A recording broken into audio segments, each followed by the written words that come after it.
How to handle insults like a Stoic. There's a certain silence that holds more strength than 1,000 shouted words. And when you are insulted, mocked, criticized, attacked, it is not a test of your wit. It's a test of your soul's stillness. You see, we were never meant to react like animals to every sting of disrespect. We were meant to rise, to breathe, to remain unmoved. Marcus Aurelius once asked, "What is the harm in being spoken ill of? Shall we be harmed by mere opinion?" He knew what we all must come to understand, that an insult is not a wound until we allow it to be. When a man insults us, we are handed a choice. Do we absorb the venom or observe the snake? Seneca, the Roman thinker who stared death in the face, wrote, "You want to be invincible? Then don't enter the fight, because dignity doesn't rise from domination, it rises from restraint. We don't have to prove we're unshaken. Remaining calm already proves it. Every insult is a mirror, but only the insecure feel the need to shatter it. The grounded man looks into it and simply walks away, because he knows it reflects more about the one who threw it than the one it was thrown at. So let them talk. Let them try to provoke. Let them try to tear apart what they never helped build, but us. We walk in silence, not because we have no words, but because we have no need. We've learned the rarest strength of all, to be still while the world tries to disturb us. The strongest reply is no reply. When insulted, most rush to respond, to defend, to explain, to retaliate. But those with real power don't speak to prove themselves. They withdraw their energy. They protect their peace. Epictetus taught, "If evil be spoken of you and it be true, correct yourself. If it be a lie, laugh at it." We are not slaves to public opinion. We are sovereigns of our own reaction. And that sovereignty, it shows when we choose not to react. A lion doesn't flinch when a dog barks.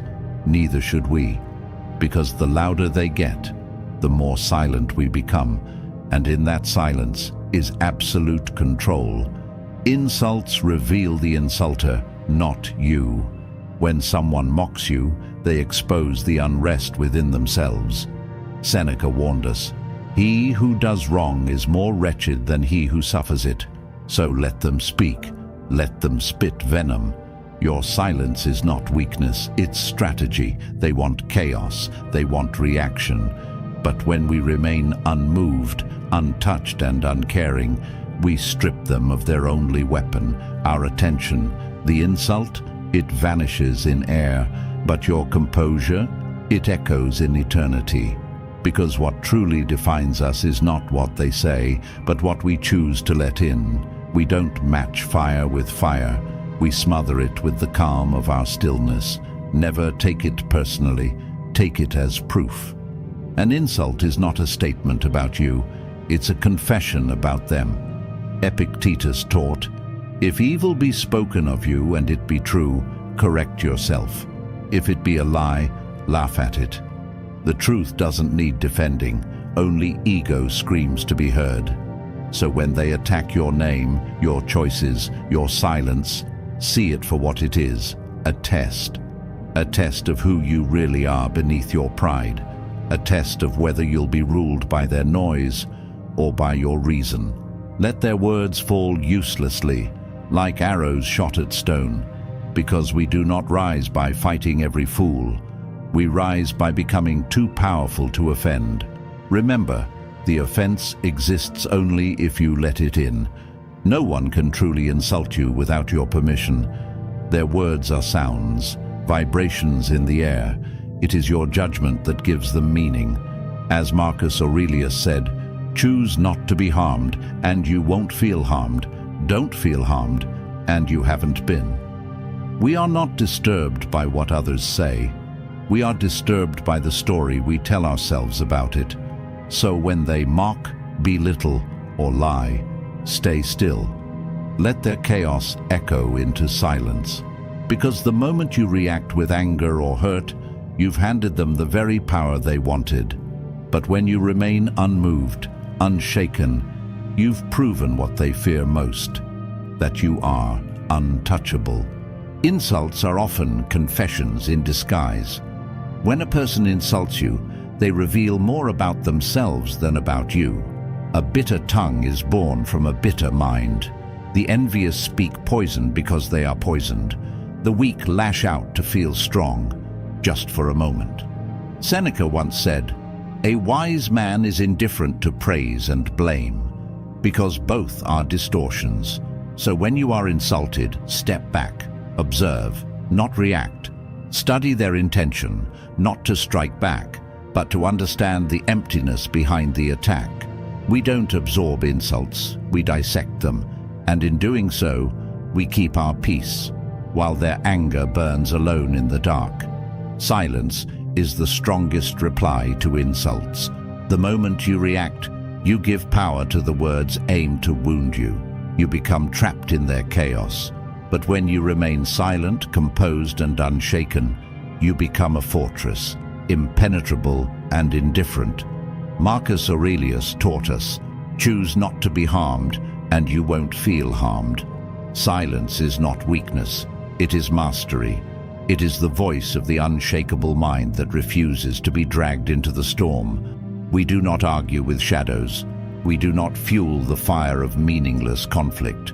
We rise above it, silently, because real strength never shouts. It commands in calm.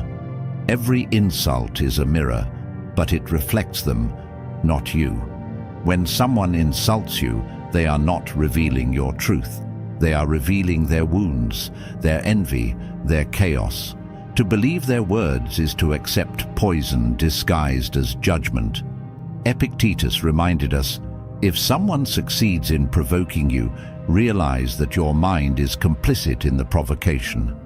A wise man does not take offense because he sees beyond the surface. He sees the insult for what it is, a cry for power from someone who feels powerless. We don't absorb their venom, we observe it untouched, because we know no one can degrade us unless we first forget who we are. Let them bark. The lion never roars back at a dog. Those who insult you often seek a reaction, not justice. They crave your energy because they have none of their own. But a powerful man knows to react is to kneel, to respond is to stoop down to their broken level. Marcus Aurelius said, "The best revenge is to be unlike him who performed the injury." Let them mock. Let them try to scratch the surface. They don't know that your calm is forged in fire, and your silence is not weakness. It's your refusal to give the unworthy your attention. We rise by ignoring. We dominate by detaching, and we win by walking away. Insults only land if you lower yourself to catch them. Insults don't travel far. They hover in the air, waiting for you to stoop low enough to grab them. But a man who walks with discipline walks tall. He does not bow to every opinion, nor bleed for every sharp tongue. Epictetus reminded us, if someone succeeds in provoking you, realize that your mind is complicit in the provocation.